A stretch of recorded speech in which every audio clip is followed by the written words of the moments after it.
नमस्कार दोस्तों, स्वागत है आपके अपने YouTube चैनल ज्ञानदीप क्लासेस में। तो दोस्तों, आप सब कैसे हैं? उम्मीद करते हैं आप सब बहुत ही अच्छे होंगे। दोस्तों, आज हम इस क्लास में करने वाले हैं सामाजिक विज्ञान प्रैक्टिस सेट नंबर 6। जी हाँ दोस्तों, आज हम करेंगे प्रैक्टिस सेट नंबर 6, जिसमें दोस्तों आपको काफ़ी ज़्यादा इंपॉर्टेंट क्वेश्चन मिलने वाला है देखने को। तो चलिए दोस्तों, शुरू करते हैं वीडियो को। दोस्तों, आज की क्लास का हमारा फर्स्ट क्वेश्चन दिया गया है, नगर निगम के मुख्य शासक को कहा जाता है। आपको बताना है दोस्तों, नगर निगम के मुख्य शासक को क्या कहा जाता है? आयुक्त कहा जाता है, अध्यक्ष कहा जाता है, नगर प्रधान या नगर आयुक्त। तो दोस्तों, इसका राइट आंसर क्या हो जाएगा? ऑप्शन नंबर डी, नगर आयुक्त कहा जाता है। किसको? नगर निगम के मुख्य प्रशासक को। चलिए दोस्तों, आगे बढ़ते हैं। आगे हमारा क्वेश्चन दिया है, जीवन की भौतिकी गुणवत्ता का सूचक है। आपको बताना है दोस्तों, जीवन की भौतिकी गुणवत्ता का सूचक क्या है? जीवन प्रत्यास्था, शिशु मृत्यु दर, मौलिक साक्षरता तथा इनमें से सभी। तो दोस्तों, इसका राइट आंसर क्या हो जाए? जीवन भौतिक गुणवत्ता का दोस्तों जीवन प्रत्यास्था, शिशु मृत्यु दर या मौलिक साक्षरता, यानी इसका राइट आंसर हो जाएगा ऑप्शन नंबर डी, सभी। आगे दिया गया है क्वेश्चन, मुद्रा के प्रमुख कार्य है। आपको बताना है दोस्तों, मुद्रा का प्रमुख कार्य क्या है? विनिमय का माध्यम, मूल्य का मापन, मूल्य का संचयन तथा इनमें से डी, सभी। तो दोस्तों, इसका राइट आंसर क्या हो जाएगा? मुद्रा के दोस्तों तमाम कारण है, इनमें से सभी जो इसका होगा दोस्तों क्या होगा? राइट आंसर होगा। आगे क्वेश्चन दिया गया है, जब हम लैंगिक विभाजन की बात करते हैं तो हमारा अभिप्राय है, दोस्तों बताना है लैंगिक विभाजन में से आपका क्या अभिप्राय है? स्त्री और पुरुष के बीच जैव अंतर, सामाजिक द्वारा स्त्री और पुरुष को दी गई असमान भूमिकाएं, या बालक और बालिकाओं की संख्या की अनुपात, या लोकतंत्र व्यवस्था या महिलाओं की मतदाता का अधिकार मिलना। तो दोस्तों, इसका राइट आंसर क्या हो जाएगा? तो दोस्तों, इसका राइट आंसर होगा समाज द्वारा स्त्री और पुरुष को दी गई असमान भूमिकाएं। इसका राइट आंसर हो जाएगा दोस्तों option number B, right answer. चलिए दोस्तों, आगे बढ़ते हैं। आगे क्वेश्चन दिया गया है हमारा, निम्नलिखित में से कौन संघ राज्य की विशेषता नहीं? आपको बताना है दोस्तों, इनमें से कौन संघ राज्य की विशेषता नहीं है? लिखित संविधान, शक्तियों का विभाजन, एकहरी शासन व्यवस्था या सर्वोच्च न्यायालय। तो दोस्तों, इसका राइट आंसर क्या हो जाएगा? संघ राज्य की व्यवस्था कौन नहीं है? एकहरी शासन व्यवस्था। और ये तमाम तीनों जो है दोस्तों, एकहरी संघ शासन की व्यवस्था है, संघ राज्य की व्यवस्था है। आगे दी गई है, बिहार में संपूर्ण क्रांति का नेतृत्व किसने किया? आपको बताना है दोस्तों, बिहार राज्य से संपूर्ण क्रांति का नेतृत्व किसने किया था?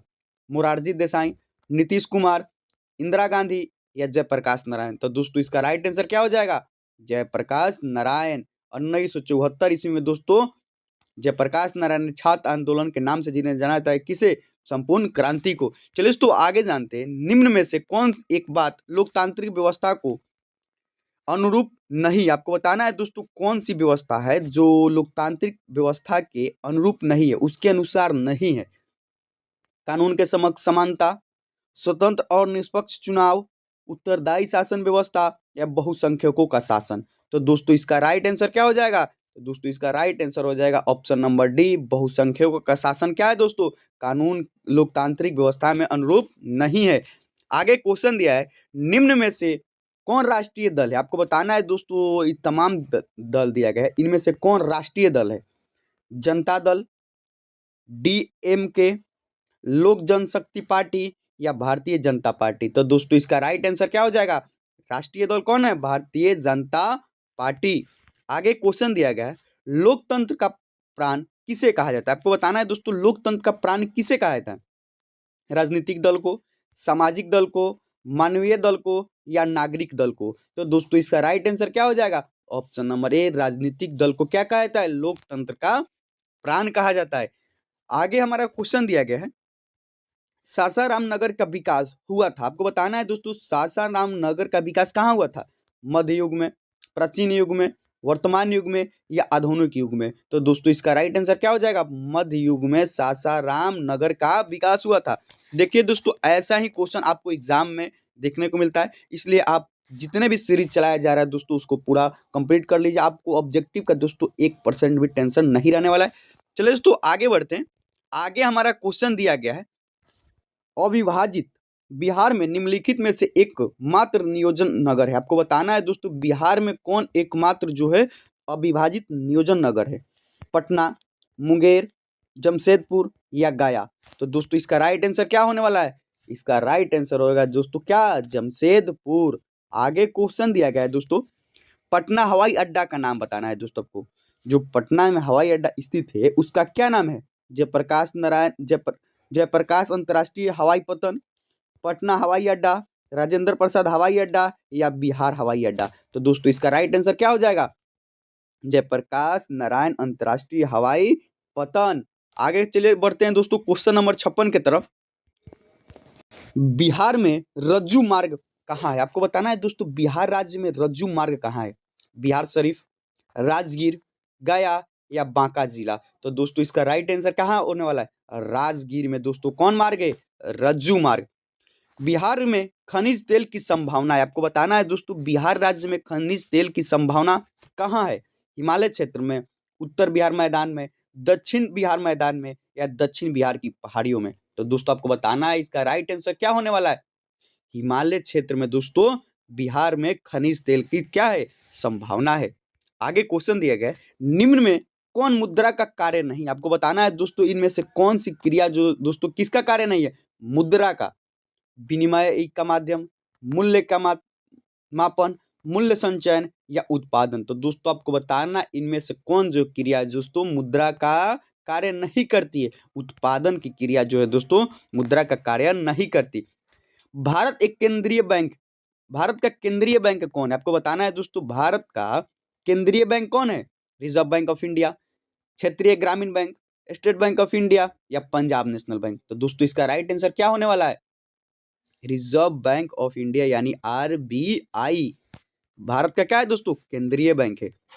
दोस्तों एक बात और आपसे पूछे, आपको बताना है भारत में टोटल सार्वजनिक बैंकों की संख्या कितनी है? दोस्तों ये पिछले क्लास का क्वेश्चन है, आपको बताना है इसका राइट आंसर क्या हो जाएगा। तो दोस्तों इसका राइट आंसर होगा भारत में सार्वजनिक बैंकों की संख्या कितनी है? 12।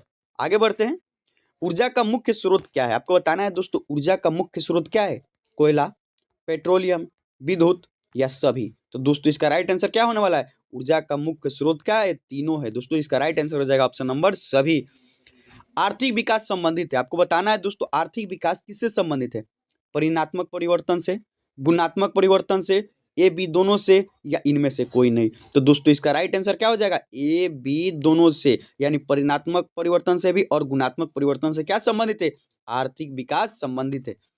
आगे दिया गया है, निम्न में से किसे बाढ़ से सबसे अधिक हानि होती है? आपको बताना है दोस्तों किसे सबसे ज्यादा बाढ़ से प्रभावित होती है? फसलों को, पशुओं को, भवनों को, उपरोक्त सभी को। तो दोस्तों इसका राइट आंसर क्या हो जाएगा? उपरोक्त सभी को। इसमें क्या होती है? बाढ़ से हानि होती है। आगे दी गई है, बिहार में रेल परिवहन का शुभारंभ कब हुआ था? आपको बताना है दोस्तों बिहार में सर्वप्रथम रेलगाड़ी कब चलाई गई थी?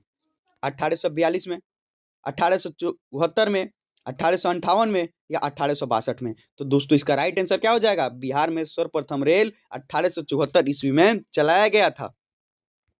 आगे क्वेश्चन दिया गया, बिहार राज्य की कितनी प्रतिशत जनसंख्या कृषि कार्य में लगी? आपको बताना है दोस्तों बिहार में कितने परसेंट लोग जो है, मान लीजिए 100 में से कितने परसेंट लोग जो है कृषि कार्य को कर रहे हैं? तो दोस्तों इसका राइट आंसर क्या हो जाएगा? Option number A 80%। जो दोस्तों 100 में से 80 लोग जो है दोस्तों किस पर निर्भर है? कृषि पे। आगे दिया गया है, क्षेत्रवाद की भावना का एक कुपरिणाम है। आपको बताना है दोस्तों क्षेत्रवाद की भावना का कुपरिणाम क्या है? तो ऑप्शन नंबर डी अलगाववाद क्या है दोस्तों? क्षेत्रवाद की भावना का एक कुपरिणाम है। आगे क्वेश्चन दिया गया है, व्यवसायिक बैंक का राष्ट्रीयकरण कब हुआ था? आपको बताना है दोस्तों व्यवसायिक बैंक का राष्ट्रीयकरण कब हुआ था? तो option number C is the right answer. 1969 ईस्वी में व्यवसायिक बैंकों का दोस्तों क्या हुआ था? राष्ट्रीयकरण हुआ था। आगे दिया गया है, पार्ले समूह के थम्स अप ब्रांड को किस बहुराष्ट्रीय कंपनी ने खरीदा है? आपको बताना है दोस्तों जो पार्ले समूह के थम्स अप ब्रांड की कंपनी है, बहुराष्ट्रीय कंपनी, उसे कौन खरीदा है? कोको कोला, एलजी, रिबॉक या नोकिया। तो दोस्तों इसका राइट आंसर क्या हो जाएगा? कोको कोला है दोस्तों किसके किना है? थम्स अप को। आगे दिया गया भारतीय रिजर्व बैंक की स्थापना कब हुई थी? आपको बताना है दोस्तों भारतीय रिजर्व बैंक की स्थापना कब हुई थी? तो option number B is the right answer. 1935 ईस्वी में दोस्तों क्या हुआ था? भारतीय रिजर्व बैंक की स्थापना की गई थी। गरीबी गरीबी को जन्म देती है, यह कथन किसका है? आपको बताना है दोस्तों गरीबी गरीबी को जन्म देती है, यह कथन किसका है? तो दोस्तों इसका राइट आंसर हो जाएगा ऑप्शन नंबर सी। रैग्नर नक्स ने दोस्तों क्या कहा था, गरीबी गरीबी को जन्म देती है। किस क्षेत्र को द्वितीयक क्षेत्र कहा जाता है, आपको बताना है दोस्तों किस क्षेत्र को द्वितीयक क्षेत्र कहा जाता है। तो दोस्तों उद्योग क्षेत्र को द्वितीयक क्षेत्र, कृषि क्षेत्र को प्राथमिक क्षेत्र और सेवा क्षेत्र को तृतीयक क्षेत्र कहा जाता है। दोस्तों आगे हमारा क्वेश्चन दिया गया है, देश में जिला फॉर्मों की संख्या बताना। आपको देश में दोस्तों जिला फॉर्मों की संख्या कितनी है, 582। दोस्तों हम केवल अब आंसर बताएंगे क्योंकि ज्यादा लॉन्ग वीडियो हो जा रहा है। देश में जिला फॉर्मों की संख्या कितनी है, 582। आगे क्वेश्चन दिया गया है, किसी देश की सीमा बिहार से जुड़ी है। आपको बताना है किस देश की सीमा दोस्तों बिहार से जुड़ी है, तो हो जाएगा ऑप्शन नंबर ए, नेपाल की सीमा। आगे दिया गया किस देश को भूकंपों और ज्वालामुखियों का देश कहा जाता है। आपको बताना है दोस्तों किस देश को भूकंप और ज्वालामुखी का देश कहा जाता है, तो क्या हो जाएगा ऑप्शन नंबर ए, जापान को। आगे क्वेश्चन दिया गया है, पारादीप पतन किस राज्य में स्थित है। आपको बताना है दोस्तों पारादीप पतन जो है किस राज्य में स्थित है, तो ऑप्शन नंबर ए, उड़ीसा राज्य में दोस्तों क्या स्थित है, पारादीप पतन। आगे दिया गया है, गेहूं उत्पादन में विश्व में भारत कौन सा स्थान पे है। आपको बताना है दोस्तों गेहूं के उत्पादन में हमारा देश भारत कौन सा स्थान पे है। ऑप्शन नंबर ए, पहला, दूसरा, तीसरा और चौथा। तो दोस्तों इसका राइट आंसर क्या हो जाएगा, ऑप्शन नंबर बी, गेहूं उत्पादन में विश्व में भारत दूसरे स्थान पर है। किस देश में बहुल दलीय व्यवस्था नहीं, आपको बताना है दोस्तों कौन सा देश है जहां पे बहुदलीय व्यवस्था नहीं है, तो कौन है, बांग्लादेश। आगे क्वेश्चन दिया गया है, जनता दल पार्टी का गठन कब हुआ था। आपको बताना है दोस्तों जो जनता दल पार्टी है यूनाइटेड, उसका गठन कब किया गया था, 1999 ईस्वी में।